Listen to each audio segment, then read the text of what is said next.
Hi అండి, welcome back to our channel. ఈరోజు వీడియోలో గుత్తి వంకాయ మసాలా కర్రీ అండి. చాలా టేస్టీగా ఉంటుంది. సేమ్ మన ఫంక్షన్ స్టైల్లో ఉంటుంది. సో మీరు కూడా ఒకసారి ట్రై చేయండి, చాలా బాగుంటుంది. సో మీరు ట్రై చేసి నా కామెంట్ సెక్షన్లో కమెంట్ చేయండి. సింపుల్గా మన ఇంట్లో ఉండే ఐటమ్స్తో చేసుకునే విధంగా చెప్తాను. చపాతీతో కానీ, ఫుల్కాతో కానీ, రైస్తో కూడా సర్వ్ చేసుకుంటే చాలా టేస్టీగా ఉంటుంది. సో మన వీడియో ఎవరైనా కొత్తగా చూసిన వాళ్ళైతే please to subscribe. So late చేయకుండా ప్రాసెస్లోకి వెళ్ళిపోదాం. ముందుగా ప్యాన్ పెట్టుకొని ఒక కప్పు పల్లీలు లైట్ గోల్డెన్ కలర్ బ్రౌన్ వచ్చేంత ఫ్రై చేసుకున్నాము. 2 టేబుల్ స్పూన్ల ధనియాలు, ఒక హాఫ్ ఎండు కొబ్బరి చిన్న ముక్కలుగా కట్ చేసుకొని వేసుకున్నాను. 10 నుంచి 15 వరకు మిరియాలు. ఇవన్నీ మీడియం ఫ్లేమ్లో పెట్టి గోల్డెన్ కలర్ బ్రౌన్ వచ్చేంత ఫ్రై చేసుకున్నాను. ఒక 2 టేబుల్ స్పూన్ల నువ్వులు, అవి కూడా చిటపట్లాడే వరకు ఫ్రై చేసుకొని పక్కన పెట్టేసుకున్నాను చల్లారని. సేమ్ అదే ప్యాన్లో 1 టేబుల్ స్పూన్ ఆయిల్ వేసుకొని ఒక మీడియం సైజులో 2 ఉల్లిపాయలను ఇలా పొడవుగా కట్ చేసుకుందాం. ఇవి ఒక 2 నుంచి 3 నిమిషాల పాటు ఫ్రై చేసుకుందాం. ఒక 6 నుంచి 10 వరకు జీడిపప్పు తీసుకుందాము. ఇవి కూడా ఒక 2 నుంచి 3 నిమిషాల పాటు ఫ్రై చేసుకుందాము. మీడియం సైజులో ఉన్న 2 టమాటాలను తీసుకుంటున్నాను. ఇవి కూడా ఒక 3 నిమిషాల పాటు మగ్గిస్తున్నాను.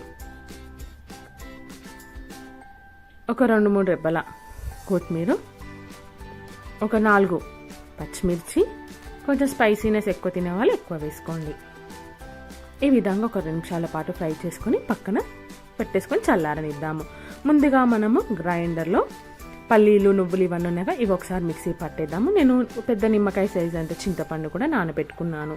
సో నార్మల్ వాటర్ పోయకుండా చింతపండు రసం పోస్తున్నాను. పేస్ట్ పక్కన పెట్టుకుని సేమ్ అదే మిక్సీ జార్లో మనం ఏదైతే ఉడకబెట్టుకున్న టమాటా, ఉల్లిపాయ ఇవన్నీ అవి కూడా ఒకసారి మిక్సీ పట్టుకొని పక్కన పెట్టేసుకుందాం.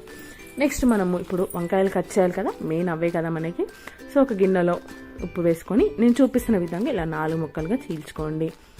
ఇలా అన్ని వంకాయ ముక్కలు చీల్చుకున్నాక ఒక 10 నుంచి 15 నిమిషాల వరకు వదిలేద్దాం. అలానే ఒక ప్యాన్లో నూనె, ఉప్పు, కారం, పసుపు ఇవన్నీ వేసి వంకాయలను మగ్గిస్తున్నాను. ఇలా మగ్గించడం వల్ల మనకి టేస్ట్ చాలా బాగుంటుంది అనమాట. ఒక 70% వరకు కుక్ చేసుకున్నాం మనం ఇలా ఆయిల్లో. నేను చూపిస్తున్న విధంగా మీడియం ఫ్లేమ్లో పెట్టి ఫ్రై చేసుకోండి. చూస్తున్నాక మధ్యలో చెక్ చేయండి. బాగా కుక్ అయిపోయి నేను తీసేస్తున్నాను. సేమ్ ఇంకా ఎక్స్ట్రా ఏం ఆయిల్ యాడ్ అదే ఆయిల్లో సాజీరా, కరివేపాకు, ఏదైతే మనం ముందు పట్టు పెట్టుకున్న పేస్ట్ ఉంది కదా ఆ పేస్ట్ కూడా వేసేస్తున్నాను. సో ఆయిల్ మొత్తం కంప్లీట్గా సపరేట్ అయిపోయింది మనకి. ఈ టైంలోనే మనము ఫ్రై చేసి పెట్టుకున్న వంకాయలను వేసేద్దాము. ఈ విధంగా వేసి ఒక 2 నిమిషాల పాటు దీన్ని కూడా మగ్గిద్దాము. మూత పెట్టేసుకొని మళ్ళీ చూస్తున్నారా ఆయిల్ కూడా ఆల్మోస్ట్ సపరేట్ అయిపోయింది. ఈ టైంలో ఏంటంటే మనం పల్లీలు, నువ్వులు ఇవన్నీ ఫ్రై చేసుకున్నాం కదా, మిక్సీ పట్టుకొని పెట్టుకున్నాం. దాన్ని ఇందులో వేసి తగినంత కారం, తగినంత ఉప్పు, చింతపండు రసం చెప్పాను కదా, పెద్ద నిమ్మకాయ సైజ్ అంత చింతపండు నానబెట్టుకున్నాను. సో మనకు కొంచెం గ్రేవీ కన్సిస్టెన్సీ ఎక్కువ కావాలనుకుంటే వాటర్ ఎక్కువ పోసుకొని, లేదంటే తక్కువ పోసుకొని ఒక 10 మినిట్స్ నుంచి 15 మినిట్స్ మూత పెట్టుకొని మగ్గించుకొని తర్వాత చూస్తే మనకు ఆల్మోస్ట్ ఆయిల్ కూడా సపరేట్ అయిపోయిందంటే మనకు కర్రీ కూడా రెడీ అయిపోయినట్టే అండి. సో చూస్తుంటేనే నోరు ఊరిపోతుంది కదా. సో లాస్ట్లో లేట్ చేయకుండా కొంచెం కస్తూరి మేతి, పుదీనా, కొత్తిమీర, కరివేపాకు ఇవన్నీ వేసుకొని ఒకసారి కలుపుకొని ఒక 5 నిమిషాల పాటు మగ్గించాక స్టవ్ ఆఫ్ చేసుకొని సర్వ్ చేసుకోవడమే. చపాతీ కానీ, ఫుల్కా కానీ, బగారా రైస్లోకి అయితే కాంబినేషన్ చాలా బాగుంటుంది. సో లేట్ చేయకుండా మీరు కూడా ట్రై చేసి నాకు ఎలా వచ్చిందో కామెంట్ సెక్షన్లో కమెంట్ చేయండి. సో మీరు